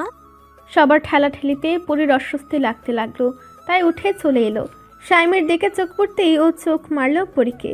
পরি মুখ ভেঙচিয়ে চলে এলো উপরে। মাথা থেকে শাড়ির আঁচল ফেলে দিয়ে নির্দিষ্ট ঘরের সামনে চলে এলো। দরজা ফেরানো। পরি দরজা ঠেলে ভিতরে আসতে দেখলো ড্রিম লাইট জ্বালিয়ে রাখা। লোকটা কি অন্ধকার বেশি ভালোবাসে নাকি ড্রিম লাইটের নীলচে আলো? পরির বোধগম্য হলো না। ভেতরে এসে দরজা সেভাবেই ভিড়ে রেখে চোখ ঘুরিয়ে ইয়ানকে খুঁজতেই দেখলো দিবানে বসে আছে। তার সামনে স্টাডি টেবিল লাইট জ্বালানো, ম্যাকবুক পড়ছেন তিনি। পরি চোখ উল্টালো, ল্যাপটপ কাজ ছাড়া ম্যাকবুকও পড়েন তিনি। পরি এগিয়ে গিয়ে আলমিরা থেকে এক সেট 3 পিস বের করলো। ইয়ানের দিকে একবার আর চোখে তাকিয়ে ওয়াশরুমে চলে গেল। শাড়ি পরে পরির ঘুমানোর কোনো কথাই আসে না। এটা অসম্ভব। ঘুম হলো আরামের জিনিস, তার মাঝে ঝামেলা আনবে কেন? চেঞ্জ হয়ে বেরিয়ে এলো। ইয়ানকে আরও একবার দেখে ব্যাডের দিকে চলে গেল। বাম পাশে শুয়ে নিজের ফোনটা হাতে নিল।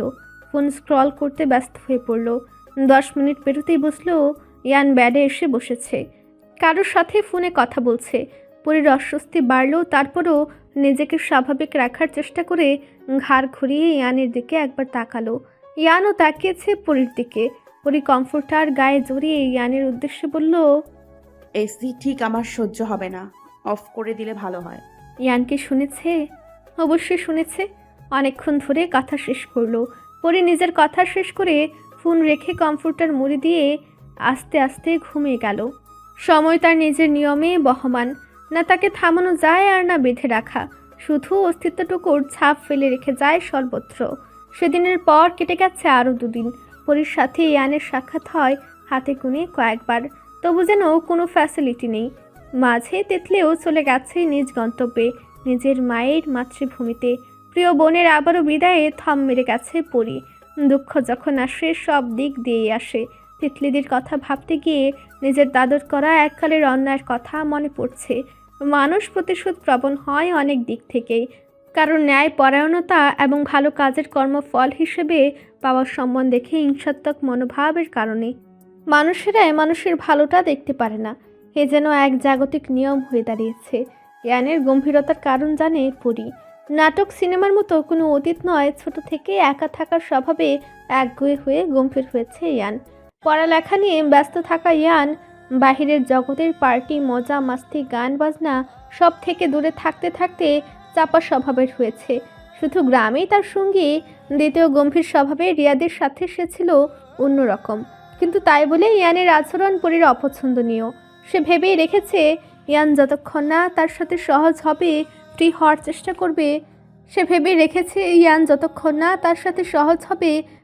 চেষ্টা করবে নিজ থেকে কথা বলবে, আগ্রহ দেখাবে, ততক্ষণ পরে এক পাও আগাবে না। সব কিছুর একটা সীমা আছে। অভিমানটা এবার সব ইয়ানের উপর গিয়ে পড়ল। কই, সে তিতলিদের সন্ধ্যায় চলে যাওয়ার পর রাত 9টা বাজে পরী রুম থেকে বের হয়নি। একবারও তো ইয়ান এলো না। তার কি দায়িত্ব ছিল না আসার? সে তো অন্য কোনো মেয়ে না, তার নিজের জীবনসঙ্গী, অর্ধাঙ্গিনী। পুরুষরা যতই অন্য নারীদের কাছে অন্যরকম হোক, নিজের বউয়ের কাছে তারা স্বামী হিসেবে সুপুরুষ।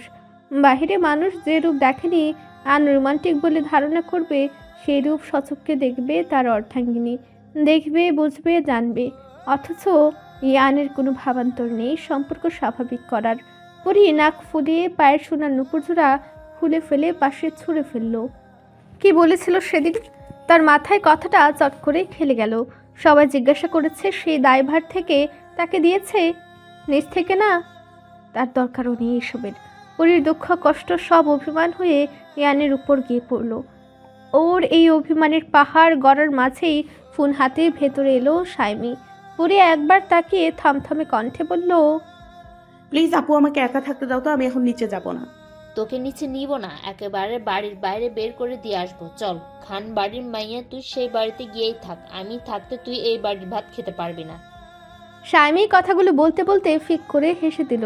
পরীর কাছে এসে আফসোসের সুরে বলল, পরীর হাত খপ করে ধরে সাইমি আতঙ্কিত কণ্ঠে বলল, তবে শোনো পরে শোন, সেদিন আমাকে একটা কথা বললো, বুঝলি? আমি প্রথম মাথাটা না ঘামালেও পরে ভেবে দেখলাম বিষয়টা। পরী যেন নির্বাক শ্রোতা এখন সাইমির কথার সামনে। ওর মুখপানে চেয়ে শুধু কথা শুনতেই লাগলো।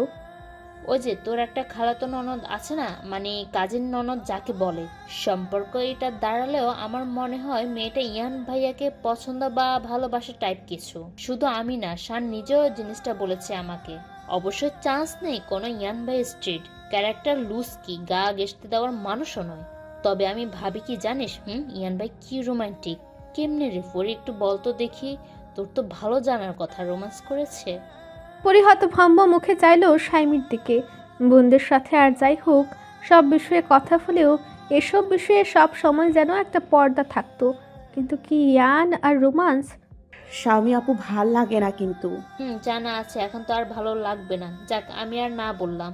এমনিতে বাচ্চা কাচ্চা হলে সবই বুঝে নিব। কিন্তু তুই যে শোকে কাতর হলি বুঝলাম, কিন্তু একটা জিনিস খেয়াল করেছিস? পরীর থেকে প্রত্যুত্তর এলো না। সাইমির সাথে পা মিলিয়ে ঠিকই চলছে। পরীর ভাবনা এলো না। কথার মাঝে সাইমি তাকে নিয়ে রুমের বাহিরে এবং সিঁড়ির কাছেও নিয়ে এসেছে। ও যাচ্ছে, হাঁটছে, সবই দেখছে, তবে চুপ করে আছে সাইমির পরবর্তী কথা শোনার জন্য। দেখ, তিতলি যেদিন এলো, ওর সাথে নাকি ইয়ান ভাইয়ের সেই ফ্রেন্ড আসলো যার সাথে আমাদের সেই কক্সবাজারে গিয়ে দেখা হয়েছিল, ওই যে তহিদ তাহসান। আচ্ছা, এসেছে ভালো কথা, কিন্তু দেখ আবার যাচ্ছে তিতলির সঙ্গে। এটা কেমন কথা? আর তহিদ ভাইয়ার আচরণটা তিতলির প্রতি অন্যরকম। তোকে কি তিতলি কিছু বলেছে? ও তো আমাদের থেকে কিছু লুকানোর মতো মেয়ে না, তবুও। পরীর চোখে এবার আগ্রহের দেখা মিলল। সাইমি ওর দিকে তাকিয়ে অভিব্যক্তি পরখ করে নিয়ে বুঝলো মনোভাব ঘোরাতে পেরেছে। আড়ালে হাসলো, বলল, কি হলো, চুপ করে কেন? বল, জানিস? না তো, আমি এমন কিছু খেয়াল করিনি। কিন্তু আমি করেছি। মাঝে তিতলির বিয়ে নিয়েও কথা উঠেছে জানিস। কিছু একটা বৈঠক বসেছিল, আড়াল থেকে উপলব্ধি করতে পেরেছিলাম এতটুকুই। তুই সময় সুযোগ নিয়ে তিতলিকে জিজ্ঞাসা করিস তো। পরি মাথা নাড়ালো। তারা এগিয়ে যাচ্ছে সদর দরজার দিকে।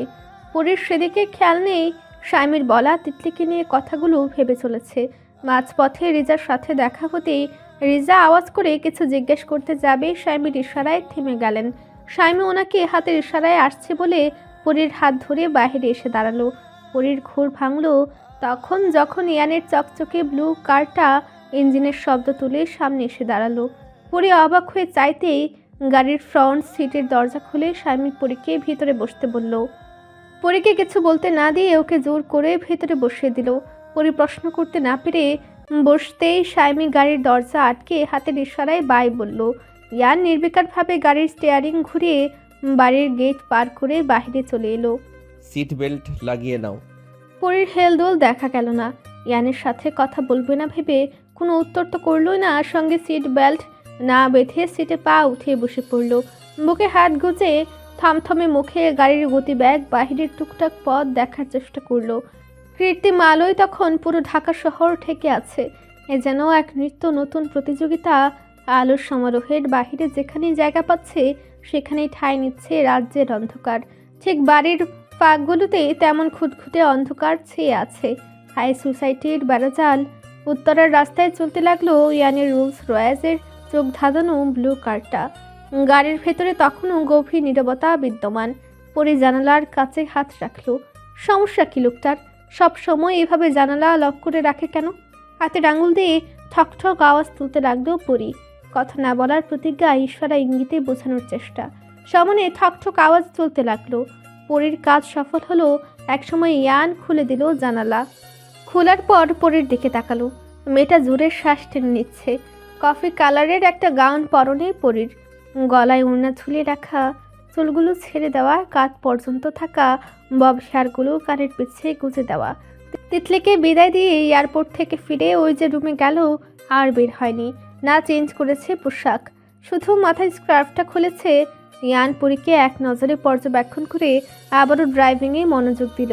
তিতলির বিষয়ে কথা উঠাতে চাচ্ছে না এখন হয়তো, তাই সামনের দিকে নজর স্থির রেখে পরীর উদ্দেশ্যে বলতে লাগলো। কয়দিন পর তোমার ফাইনাল এক্সাম মনে আছে? গত 2 বারের রেজাল্ট কি এসেছে তা আমি দেখেছি পড়ি। এখন এসে অবশ্যই তোমার মতিভ্রম হবে না। লেখাপড়ায় মনোযোগী করার জন্য ক্যারিয়ার গড়ার এই ধাপে তোমাকে নতুন করে গার্ড দেওয়া কি সম্ভব? পরি বাহির থেকে চোখ ঘুরে ইয়ানের দিকে তাকালো। পড়ালেখা পড়ালেখা পড়ালেখা। ইচ্ছে করলো কয়েকটা কথা শুনিয়ে দিতে ইয়ানকে, তবে চুপ থাকলো।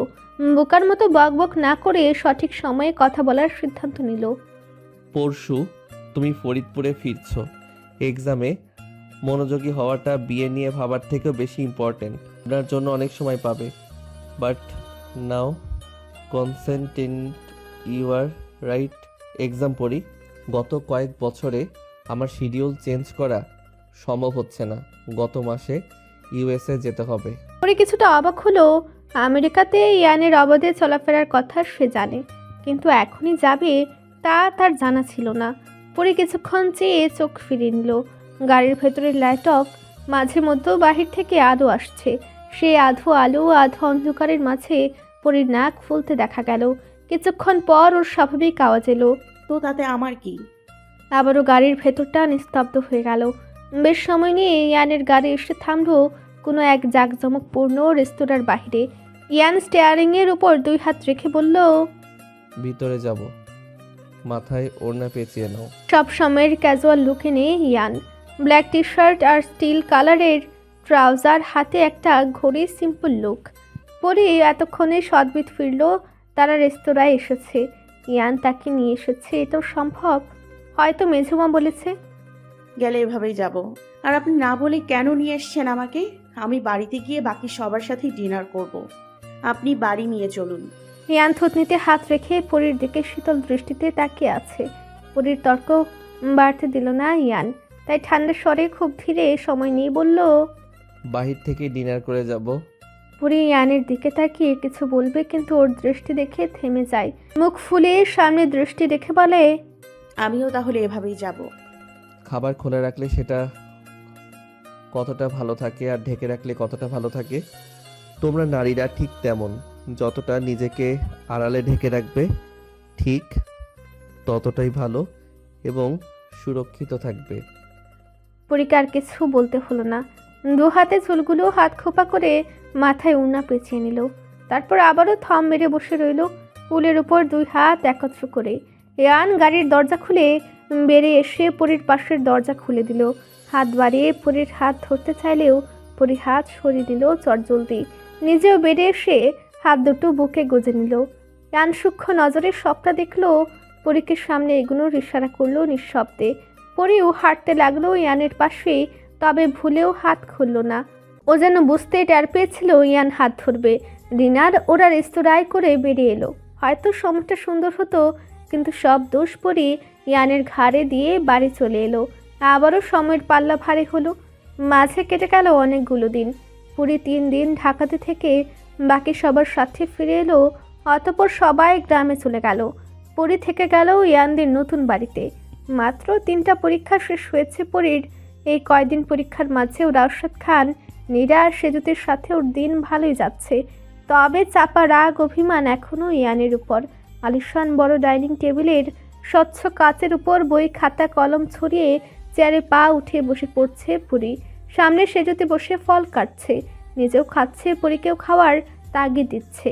2 ছেলের বউকে নিজেই দায়িত্ব দিয়ে গিয়েছেন নীরা। একজন পূর্বে, অন্যজন পাহারা দিবে। পাশাপাশি সেজুতিকে ফল খাওয়ার নির্দেশ দিয়েছেন। পরি হাসলো সেজুতির কথায়। সবসময় নীরার সাথে বেশ মজা আড্ডায় থাকে তারা। নীরার শাসনকে উপভোগ করে, আবার মজাও করে। কেটে রাখা আপেলের এক টুকরো হাতে তুলে নিয়ে খেতে খেতে বলল, শাশুড়ি তো আমার একার, তোমার নয়, বলবো নাকি? ভ্রু নাচিয়ে বলল পরি। সেজুতি ফিক করে হেসে দিল ওর কথায়। হাসতে হাসতে মাথা নাড়ালো। আমার দেওয়ার কি ফোন দেয় পড়ি? কেমন যায় দিন? শোনাই হয়নি তো। পরি মুখ বাঁকালো। বইয়ের পৃষ্ঠা উল্টাতে উল্টাতে সময় নিয়ে বলল, যে দেবর তোমার, তার থেকে আবার আশা। সে যেই মেরুর, আমি তার আশেপাশে ঘোরার কথা স্বপ্নেও ভাবি না। পরির লেটেস্ট মডেলের আইফোনের জোরালো ফোন কলের রিংটোন এসে কানে লাগলো। সেজুতে কথা মাঝপথে থামাতে বাধ্য হলো। পরি কান খাড়া করে শব্দের উৎস খুঁজলো। চট করে মনে পড়লো সকালে বাড়িতে কথা বলার পর ওই যে হলরুমে রেখেছিল, আর মনে নেই। চেয়ার থেকে পা নামিয়ে উঠে দাঁড়ালো। ভাবলো নিশ্চয়ই মা ফোন দিয়েছে। পায়ে পায়ে ডাইনিং থেকে বেরিয়ে হলরুমে গেল। সব সময়ের মতো দেওয়ালের একপাশে বড় অ্যাকোয়ারিয়ামটার দিকে। আলিশান সোফা, পুরো হলরুম জুড়ে আভিজাত্যের ছোঁয়া। বড় বড় ফুলদানি হলরুমের চারকোনায় স্থির মূর্তির মতো দাঁড়িয়ে আভিজাত্যের প্রমাণ দিচ্ছে। রুচিসম্মত অনেকগুলো অ্যান্টিকেরও দেখা মেলে। পরি গিয়ে সোফার উপর থেকে ফোন হাতে তুলে নিল। ফোনের স্ক্রিনে চোখের সামনে মেলে ধরতেই অবাকতা জড়িয়ে ধরে মুহূর্তে ওকে। ইংরেজিতে ওয়ার্ডে বর লেখা ভেসে উঠল। একসময় নাম্বারটা সেভ করার কোনো প্রয়োজনীয়তা মনে করেনি পরি। কি নামে সেভ করবে এটাও একটা বড় কারণ ছিল বটে। তবে সাইমি নিজ দায়িত্বে নাম্বারটা সেভ করেছে। মানুষটার আজকাল ফোন করা অস্বাভাবিক না। এক্সাম কেমন হচ্ছে তা জানতে এক্সাম শেষ হওয়ার ঠিক 2 ঘন্টার পর ইয়ান ফোন দিয়েছে গত কয়েকদিনে। এর আগেও করেছে, তবে সময়ের পার্থক্য ছিল অনেকটা। পরেই ঠিক সমস্যা ওখানেই। শুধু পরীক্ষা কেমন হয়েছে এতটুকু জানার জন্য ফোন দেওয়া। তার এমন ফোন লাগবে না। অবুঝ পরেই বুঝদার কই হলো সে। ফোন রিসিভ করে ডাইনিংয়ে আবার সরে এলো সে। লাউড স্পিকার দিয়ে টেবিলের উপর রেখে আবারও আগের মতো পা উঠিয়ে চেয়ারে বসলো। গলা খাকারে দিয়ে সালাম দিল ইয়ানকে। পরীর হঠাৎ সালাম, ইয়ানের টাইপিং করা হাত থেমে গেল। কিছুক্ষণ থেমে সালামের জবাব দিল। সে যদি তাকিয়েছিল ইয়ানের কণ্ঠ পেয়ে হাসলো। হেসে হেসে বলল, একটু আগে না কি বলেছিলে তুমি পরি? ইয়ান তোমার বউ। একটু আগে কি বলেছিলে জানো? এই তো মিনিট 2 আগে। তুমি খবর নেও না। কি আস্ট করলাম বলো? যে দেওয়ার তোমার, তার থেকে আবার আশা। সে যেই মেরু, আমি তার আশেপাশে ঘোরার কথা স্বপ্নেও ভাবি না। তোমার নামে এত অভিযোগ কেন বললো ইয়ান? পরি বাধা দেওয়ার সময় পেল না। তার আগেই সে যদি রায়তে ফোন চলে গেছে। পরি কপালে চাপড় মেরে তাকালো সেজুতির দিকে। সে দিব্যি মিটমিটিয়ে হাসছে। ইয়ান স্বভাবসুলভ গম্ভীর কণ্ঠে বলল, মিসেস, আপনার যাকে বলে দিবেন রেজাল্ট যেন জুৎসই আসে। এই মুহূর্তে সেটা বেশি ইম্পর্টেন্ট। বুঝেছি। জনাব এত টেনশন নিও না তো, পরিলক্ষ্মী মেয়ে। ইয়েস, সেই জন্য মাধ্যমিক উচ্চ মাধ্যমিকে অনায়াসে প্লাস পেয়ে অনার্সে সে লেখাপড়ার দফা রফা করে দিয়ে লক্ষ্মী মেয়ে। আপনি কতটুকু জানেন? দ্যাটস আ বুড়ো লোক। ভাবি বেশি কথা শোনালে এমন রেজাল্ট করব না, মুখ দেখাতে পারবে না কোথাও। আমি খারাপ রেজাল্টই করব, একদম ফেল মেরে দিব। তাতে তার যদি আমাকে মানতে সমস্যা হয়, আই ডোন্ট কেয়ার। আমি যেমন তেমন মানতে পারলে আছে, না হলে নেই। পরীর কি ঠেকা পড়েছে রেজাল্টের ওপর? কি জীবন তাহলে তোমার দেবরের সাথে? সেই জীবন আমার দরকার নেই। রাগ নিয়ে কথাগুলো বলে উঠে পড়ল পরি। গটগট করে হেঁটে প্রস্থান করলো মুহূর্তের মাঝে। কি পেয়েছে লোকটা? এত কিসের সমস্যা? সমস্যা থাকলে ঘটা করে মানুষকে জানানোর কি প্রয়োজন ছিল বিয়ের কথা? এক্সাম, পড়ালেখা, রেজাল্ট করতে করতে পরীর কানের পোকা বের করে দিল। রাগের চোটে ভেবে নিল কাল পরীক্ষার হলে আর পড়েই যাবে না। আরে পুরি, আরে রাগ করছো? রাগ করে যাচ্ছ কই? শোনো তো, মেয়েটাকে রাগিয়ে দিলে কেন ইয়ান, বলো তো? রাগ করে চলে গেল, এসব কথা এখন না বললেই চলতো না? না মিসেস, তার মাথায় অযথা ঘুরে বেড়ানো পোকাগুলো বের করা জরুরি, নয়তো ফিউচারের কোনো প্ল্যান থাকবে না তার।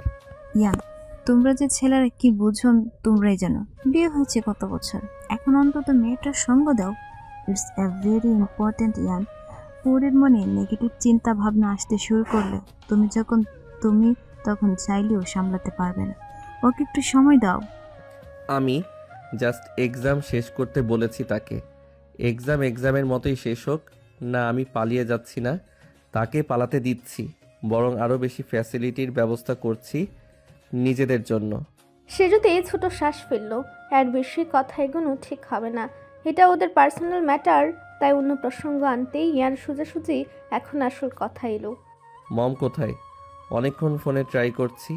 মম তো বাহিরে গেছে ঘন্টা খানিকের জন্য। এখন কিভাবে বলবো? ওকে, আমি দেখছি। মমকে বলে দিবেন তার অতি আদরের ছোট বউয়ের প্যাকিং শুরু করতে। এমনভাবে বলছো যেন তুমি ভালোবাসো না। প্রকাশ না করলে কি আমরা বুঝি না ইয়ান? যাই হোক, সে তুমি ভালোবাসতে পারো প্রকাশ্যে বা অপ্রকাশ্যে, আমি মমকে বলে দেব। তবে মনে হয় না বলা লাগবে, আলাদা করে সে ইতিমধ্যে হয়তো শুরু করেছে। ইয়ান আর কথা বাড়ালো না। লাইন বিচ্ছিন্ন করার আগে সেজুতিকে বড় ভাবি হিসেবে শুধু বলল ফোন রাখছে। মম, তোমার ছোট ছেলে তোমার আদরের ছোট বৌমাকে রাগিয়ে বম করে দিয়েছে। পড়ালেখা চাঙ্গে উঠিয়ে সে দূর আটকে বসে আছে। নীরার ভ্রু কুঁচকে তাকালো সেজুতির দিকে। বাড়িতে এসে ফ্রেশ হয়ে পরীর খোঁজ করতে সেজুতি এই কথাগুলো শুনে তিনি বিস্তারিত জানতে চাইলে সেজুতি বেশি কিছু বলল না।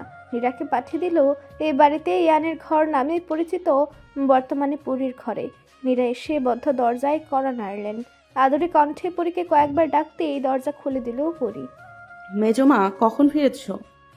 দরজা থেকে সরে ভিতরে আসার জায়গা দিয়ে বলল পরী। নীরাও ভিতরে এসে ঘরটায় একবার চোখ বুলিয়ে নিলেন। বিছানায় গিয়ে বসতে বসতে বললেন, মাত্রই ফিরলাম, ঘরে বসে আছিস কেন? এমনিতেই রেস্ট নিতে মাত্র ফিরেছ, এখন এলে যে? পরী নিজেও চুপটি করে নীরার পাশে বসে বলল। নীরা কিছুক্ষণ ওর মুখ পানি চেয়ে বললেন, কিছু কি হয়েছে? এভাবে ঘরে বসে আছিস? সত্যি করে বলতো, মেজো মায়ের কাছে। পরী বুঝলো সে যদি কিছু বলেছে। ওর মনে হলো এসব মেঝুমাকে না বলাই ভালো। দরকার কি টেনশন দিয়ে? নিজের ভাবনায় ছোট্ট বিচরণ শেষ করে পরী একগাল হাসলো। নীরার গাল জড়িয়ে ধরে কাঁধে মাথা রেখে আহ্লাদের স্বরে বলল, ধুরো, কি হবে, আমি এমনিতেই ঘরে ছিলাম। আচ্ছা চলো খেতে, তুমিও তো খাওনি, আমার কাছে চলে এসছো। চলো চলো, আমার ক্ষুধা লেগেছে। পরীর এড়িয়ে যাওয়াতে নীরা আর সে প্রসঙ্গে কথা বললেন না। পরীকে সাথে নিয়ে নিচে ডাইনিংয়ে এলেন। ওদের সম্পর্কে সময় দেওয়া উচিত। নিজের ছেলের উপর বিশ্বাস আছে তার। গ্রামীণ সমাজে কিছু নীতিমালা আছে যা শহরের মানুষেরা কতটা মানে জানেনি, তবে কিছুটা গ্রামীণ এবং কিছুটা শহরের এলাকায় এসব মোটামুটি মানা হয়। তার মধ্যে বিয়ের পর মেয়ের বাপের বাড়িতে যাওয়ার আগ পর্যন্ত বর কনের জোড়া ভাঙতে নেই।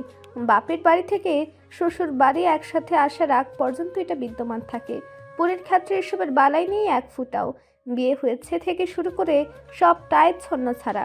বউ ভাতের পর ওরা আলাদা থাকুক এটা কেউই চায়নি। জোড়া ভাঙার বিষয়টাতে বেশ বিরক্ত সবাই ইয়ানের প্রতি। সব থেকে বেশি রাগ হয় রিয়াদের। তিনি মুখ বুজে সবটাই দেখছেন, কারণ মুখ খুললে ইয়ান এক পাও ছাড়বে না তার অতীত নিয়ে কথা বলতে। ঠিকই মুখের উপর গম্ভীর আওয়াজে তীক্ষ্ণ কণ্ঠস্বরে বলে উঠবে, আপনার মেয়ে আমার জীবনের প্রথম নারী, শেষ নারী থাকবে না। তার আগে কেউ এসেছিল, না পরে আসতে পারবে। আপনার মেয়ের জীবনেও আমার ভূমিকা সেটাই। তবে আপনি মেয়ের বাবা, নিজের জীবনে বিয়ের পর কি করেছিলেন কখনো ভেবেছেন? কোনো রুলস কি মেনটেন করেছিলেন? তাহলে সেটার প্রভাব কি আপনার মেয়ের জীবনে পড়বে না আশা করেন? আমি মোটেও আপনার মতো না, ঘরে বউ রেখে অন্য কারোর সাথে কথা ভাববো। সময়ের সাথে সব হবে। আপনার মেয়ের মাথায় তো পুরো গোষ্ঠী মিলে সংসার ঢুকিয়ে দিয়েছেন। তার একটা নিজস্ব জীবন নেই, ব্রাইট ফিউচার শেষ করে দিচ্ছেন। হয়তো বা আরও কথার পশলা সাজাতো ইয়ান, তাই না চাইতেও শক্ত চোয়ালে সব মেনে নিচ্ছেন তিনি। সুযোগ পেলে হয়তো ছাড়বেন না ইয়ানকে এসব ফেরত দিতে। অথচ তার মনে হয় ঢাকায় বসে ইয়ান তার দিকে তাকিয়ে ক্রূর হাসি দিচ্ছে। নিয়মিত ভালোবাসার গল্প শুনতে এবং পড়তে আমাদের অন্ধবিশ্বাস চ্যানেলটি সাবস্ক্রাইব করে পাশে থাকা বেল আইকনটি ক্লিক করুন। ধন্যবাদ সবাইকে।